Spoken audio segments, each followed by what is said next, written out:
In this video, we will recap the key takeaways from this section of the course. A library is a collection of pre-written code that we can use in the C++ programs we write so as not to reinvent the wheel. The C++ standard library is made up of two parts, the standard function library and the object-oriented class library. Using C++ code, we can read from and write to files. To write to a file, we use the OFStream class. The IFStream class allows us to read the contents of a file.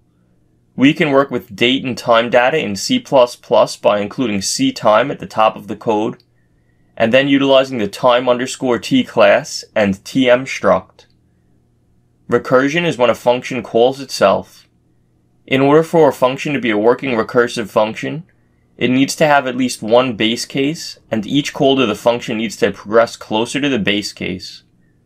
Regular expressions, or regex, allow us to perform find and replace functionality on a string using pattern matching.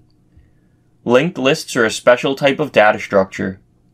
In C++, we can implement a linked list by hand, or we can use one of the built-in types, forward list, which is a singly linked list, or list, which is a doubly linked list. Trees are a hierarchical data structure that we can implement.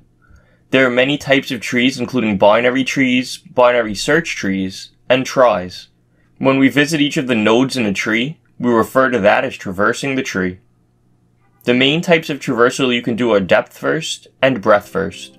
With depth first, you visit a node's children before its neighbors.